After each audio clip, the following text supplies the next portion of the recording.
സത്രത്തിൽ ഇടമില്ല. ക്രിസ്മസിനെ കുറിച്ചുള്ള സുപ്രധാന വിചാരങ്ങളിലൊന്നും ഇതാണ്. ക്രിസ്തുവിന് പിറവിയെടുക്കാൻ സത്രത്തിൽ ഇടം കിട്ടിയില്ല. സത്രത്തിൽ ഇടമില്ലാതിരുന്നത് കൊണ്ടല്ല, അത് സത്രമായിരുന്നതിനാലാണ്.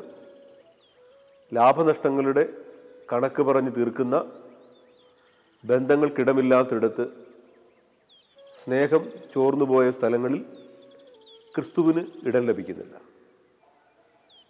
ക്രിസ്തുവിൻ്റെ പിറവിയെ സംബന്ധിച്ച മാത്രം കാര്യമല്ലത്. ജീവിതത്തിലുടനീളം ക്രിസ്തുവിന് എങ്ങും ഇടം കിട്ടിയില്ല എന്നുള്ളതാണ്. പിറന്ന ഉടൻ തന്നെ സ്വന്തം ദേശത്തിടം കണ്ടെത്താനാവാതെ ഈജിപ്തിലേക്ക് പോയി ഒളിവിൽ താമസിക്കും. തിരിച്ചെത്തുമ്പോൾ ആരുടെയും ഹൃദയത്തിൽ അവനിടമില്ല. ബന്ധുജനങ്ങൾ അവനെക്കുറിച്ച് പറയുന്നു, അവന് ഭ്രാന്താണ്. ചിലർ പറയുന്നു, അവനിൽ പിശാചാണ്. എല്ലാവരും അവനെ തള്ളിക്കളയുന്നു. സ്വന്തം ദേശത്തവൻ സംസാരിച്ചപ്പോൾ സ്വജനങ്ങൾ, സ്വദേശക്കാർ പറഞ്ഞു, ഇവൻ എവിടെ നിന്നിങ്ങനെ പറയുന്നു? ഇവൻ്റെ അപ്പനും അമ്മയും ഒക്കെ നമ്മുടെ കൂട്ടത്തിലല്ലേ? അവനെ അവർ തള്ളിക്കളഞ്ഞു. സ്വജനങ്ങളിൽ അവനിടം കിട്ടിയില്ല. ഒടുവിൽ പീലാത്തോസ് ഇവനെ ക്രൂശിക്കണമോ എന്ന് ചോദിച്ചപ്പോൾ അവൻ്റെ വചനം കേട്ട ആയിരങ്ങൾ, അവൻ വർദ്ധിപ്പിച്ച അപ്പം ഭക്ഷിച്ചവരൊക്കെ നിശബ്ദരായി നിന്നു. അവർ അവനെ കൈവിട്ടു. ദേശാധിപതി കൈ കഴുകി മാറി.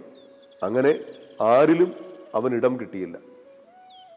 പക്ഷേ കുരിശോളം ഒരു സ്ത്രീ, മറിയം, ആ അമ്മ അവനെ അനുഗമിച്ചുകൊണ്ടേയിരുന്നു. ആദ്യം മുതൽ അവസാനം വരെ ആ ഹൃദയത്തിൽ മാത്രമാണ് അവന് ഇടമുണ്ടായിരുന്നത്.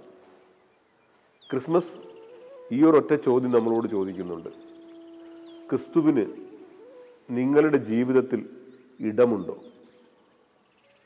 കുട്ടികളുടെ ഒരു ചെറിയ നാടകം നടക്കുന്നു. ജോസഫ് നിറവയറോടെ മറിയമെന്ന ഭാര്യയുമായിട്ട് ഇടമന്വേഷിച്ച് സത്രമായ സത്രങ്ങളൊക്കെ അലയുകയാണ്. കൊച്ചുകുട്ടികൾ വേഷമിട്ട് നിൽക്കുന്നു. ഓരോ സത്രത്തിലും മുട്ടി വിളിക്കുമ്പോൾ അവർ വളരെ കർശനമായി പറഞ്ഞു, ഇവിടെ ഇടമില്ല. ഏറ്റവും ഒടുവിലത്തെ സത്രത്തിൻ്റെ മുമ്പിൽ കാവൽക്കാരനായി ഒരു പെൺകുട്ടി വേഷം കെട്ടി നിൽക്കുകയാണ്. അവളുടെ അടുക്കലും വന്ന് ജോസഫ് കെഞ്ചി ചോദിച്ചു, ഈ രാത്രിയിൽ ഇത്തിരി ഇടമുണ്ടാകുമോ?